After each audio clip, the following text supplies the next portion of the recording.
one. Well, meanwhile, there have been widespread allegations of Israeli disinformation on the ongoing operations in Gaza.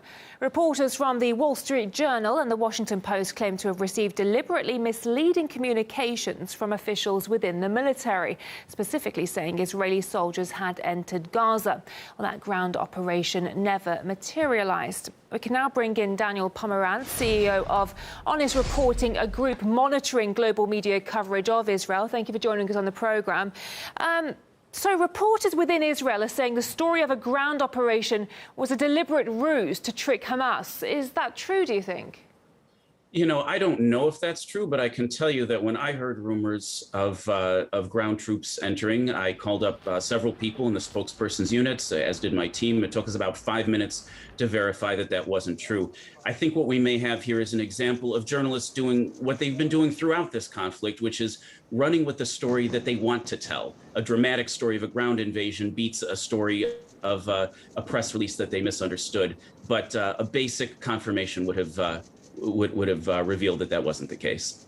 So do you think that many Western media outlets simply take Israeli government statements at face value without subjecting them to proper scrutiny? No, I think that they take statements at face value that they want to believe. They want to believe in a ground invasion.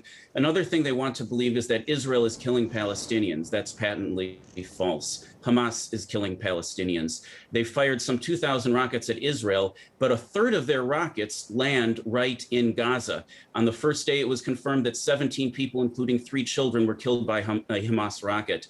The figures that Hamas gives to the press, they have never given one shred of proof that any of those figures were the result of Israeli strikes. And the press should be asking those questions. It's a terrible tragedy that people are dying. It's an awful crime against humanity, and the people of Gaza are suffering immensely. And the international press and the international community has an obligation to push Hamas to say who is actually causing these casualties. And if it is Hamas, we have to hold them to account, or else they'll do it again. So how much of a role is information warfare playing in this conflict, would you say? A tremendous amount. You know, almost all the information we have coming out of Gaza comes from the Gaza Ministry of Health. But that is actually an arm of Hamas. Hamas, the press often doesn't point out, is a terror organization that's on the same international lists as ISIS and the Taliban. I'm talking about the lists from the US, the UK, the EU, and Australia, Canada. If but ISIS not all gave us countries, figures, of course. I'm sorry? Not all countries around the world consider Hamas a terrorist organisation. Almost every government in the Western world does consider Hamas a terror organization, including, by the way, Egypt, which is not in the Western world, but agrees with that assessment because they have to live next door to Hamas. We would not accept these kind of figures coming from, say, ISIS without double-checking them. People double-check Donald Trump like crazy, as they should. Everything should be double-checked. Why we don't double-check figures coming from Hamas is not clear to me, but we should, just as we should double-check figures from Israel and from everyone that we publish data from. So do you see a disconnect between the largely neutral, pro-Israeli media coverage and public opinion in Western countries? We've seen plenty of pro-Palestinian protests in recent days, haven't we?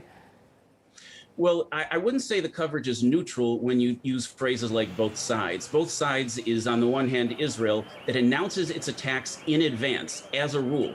If a strike happens or something explodes and it wasn't announced in advance, chances are about 99% that it wasn't from Israel. And by the way, many of these residential houses collapsed not because of an Israeli attack, but because Hamas had built warfare tunnels under those houses, and those tunnels collapsed under the stress. It's when we don't ask the right questions, we don't get the right data. Now, in the world, when you say both sides, you're comparing a side like that, that's highly professional, gives warnings, is highly cautious, versus a group that's on the same international lists as ISIS and the Taliban. Those groups should not be seen in the same way. We don't put coalition forces on the same footing as ISIS and Syria. And by the way, the Syrian people suffered tremendously under ISIS, just as the Palestinian people suffer tremendously under Hamas.